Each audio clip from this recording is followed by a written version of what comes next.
किसान की घड़ी। रामू एक साधारण किसान था जो उत्तर प्रदेश के एक छोटे से गांव में रहता था।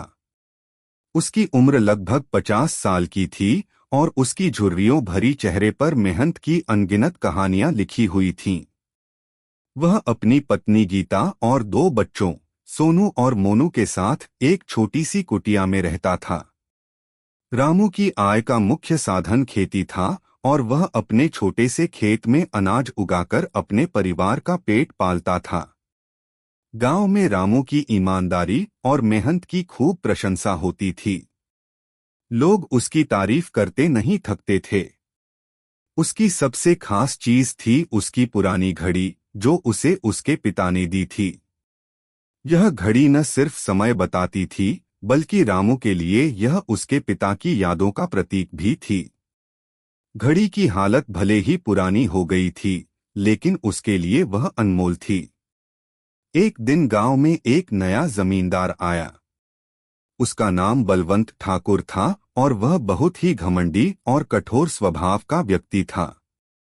उसने गांव में आते ही अपनी ताकत का प्रदर्शन करना शुरू कर दिया और गांव के किसानों से भारी कर वसूलने लगा। किसान इस बढ़ते कर से बहुत परेशान थे, लेकिन बलवंत ठाकुर के डर से कोई कुछ बोलने की हिम्मत नहीं कर पाता था। एक दिन रामू अपने खेत में काम कर रहा था कि अचानक उसकी नजर घड़ी पर पड़ी। उसने देखा कि घड़ी बंद हो गई है। वह परेशान हो गया क्योंकि यह घड़ी उसके लिए बहुत मायने रखती थी।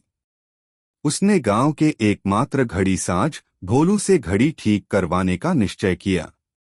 भोलू ने घड़ी को ध्यान से देखा और कहा, रामू भाई, यह घड़ी बहुत पुरानी है। इसके लिए कुछ खास कलपुर्जों की जरूरत होगी जो यहाँ नहीं मिलेंगे। मुझे शहर जाना पड़ेगा। रामू ने भोलू को घड़ी ठीक करने के लिए पैसे दिए और भोलू अगले ही दिन शहर चला गया।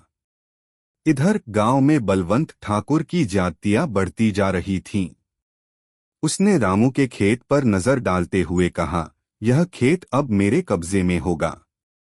तुम लोग जितना भी मेहनत कर लो, इसका आधा हिस्सा मुझे देना होगा। रामू और उसके साथी किसान यह सुनकर बहुत दुखी हुए, लेकिन उनके पास कोई विकल्प नहीं था। भोलू ने शहर जाकर घड़ी के कलपुर्जे खरीदे और एक हफ्ते के भीतर घड़ी ठीक करके वापस गांव आ गया। ठीक देखी तो उसकी खुशी का ठिकाना नहीं रहा। लेकिन इस खुशी के बीच भी उसके मन में बलवंत ठाकुर का डर बसा हुआ था। एक दिन जब रामू अपने खेत में काम कर रहा था, बलवंत ठाकुर वहां आ धमका और उसने रामू से कहा, तुम्हारी घड़ी बहुत सुंदर है, मुझे यह दे दो। रामू ने विनम्रता से कहा, मालिक, यह घड़ी मेरे पिता की निशानी है, मैं इसे नहीं दे सकता। बलवंत ठाकुर ने गुस्से में आकर कहा, तुम्हारी हिम्मत कैसे हुई मुझसे मना करने की? अगर तुमने यह घड़ी नहीं दी तो मैं तुम्हारे खेत छीन लूंगा। रामू ने हाथ जोड़कर कहा, मालिक, कृपया मुझ पर दया करें। यह घड़ी मेरे लिए बहुत महत्वपूर्ण है।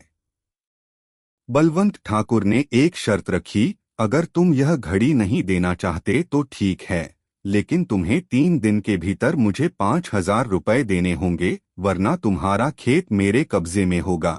यह सुनकर रामू के पांव तले जमीन खिसक गई।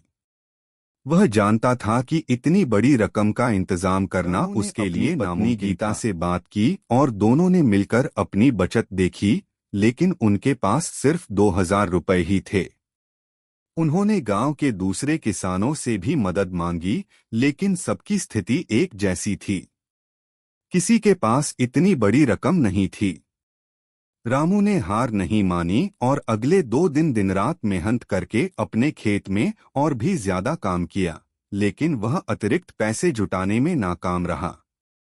तीसरे दिन रामू बलवंत ठाकुर के पास गया और उसने हाथ जोड़कर कहा, मालिक, मेरे पास सिर्फ 2,000 रुपए ही हैं। कृपया मुझ पर दया करें और कुछ और समय दें। बलवंत ठाकुर ने उसकी बात अनसुनी कर दी और कहा, मैंने तुम्हें समय दिया था, अब यह खेत मेरा है। यह सुनकर रामू की आंखों में आंसू आ गए। उसने सोचा, मेरे पिता की घड़ी तो बच गई, लेकिन मेरा खेत छिन गया। गांव के लोग यह सब देख रहे थे और उनमें से कुछ ने हिम्मत जुटाकर बलवंत ठाकुर से कहा, मालिक कृपया रामू को माफ कर दें। वह बहुत मेहनती और ईमानदार आदमी है। लेकिन बलवंत ठाकुर ने उनकी भी नहीं सुनी और खेत पर मानने से इनकार कर दिया। उसने फैसला किया कि वह गांव के पंचायत में यह मामला ले जाएगा। गांव की पंचायत के मुखिया चौधरी रामलाल एक न्यायप्रिय व्यक्ति थे। उन्होंने सारी बातें सुनी और बलवंत ठाकुर को पंचायत में बुलाया। बलवंत ठाकुर ने पंचायत के सामने अपनी बात रखी, लेकिन पंचायत ने फैसला किया कि रामू को एक और मौका दिया जाना चाहिए। चौधरी रामलाल ने कहा, रामू तुम्हें 1 महीने का समय दिया जाता है। अगर तुम 1 महीने के भीतर बलवंत ठाकुर को 5,000 रुपए दे देते हो तो तुम्हारा खेत वापस मिल जाएगा। यह सुनकर रामू ने चौधरी रामलाल को धन्यवाद दिया और मेहनत करके पैसे जुटाने की ठान ली। रामू ने दिन रात एक कर दिए।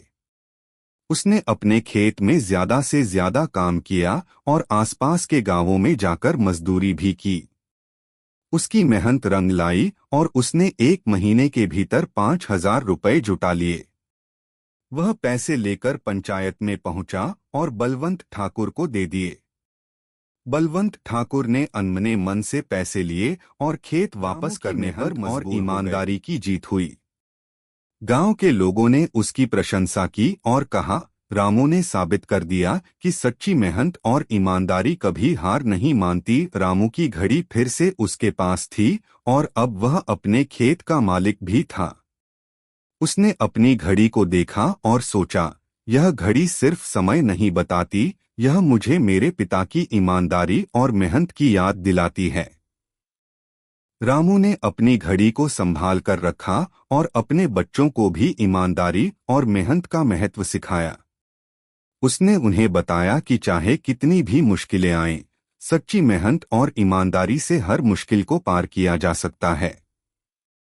रामू का जीवन एक प्रेरणा बन गया और उसकी कहानी पूरे गांव में एक मिसाल के रूप में जानी जाने लगी। इस प्रकार रामू ने न सिर्फ अपनी घड़ी और खेत को बचाया, बल्कि अपने परिवार और गांव वालों के दिलों में भी एक अमिट छाप छोड़ी। उसकी कहानी हर किसी के लिए प्रेरणा बन गई और उसने दिखा दिया कि सही मार्ग पर चलने वाले कभी हार नहीं मानते। ऐसी ही सकारात्मक कहानियां पसंद हैं तो कृपया टिप्पणी करके हमें बताएं। यह जानकर हमें बहुत खुशी होगी कि आपको हमारी कहानियां पसंद आ रही हैं। यदि आपने इस वीडियो का आनंद लिया तो कृपया इसे लाइक करें और हमारे चैनल को सब्सक्राइब करना न भूलें।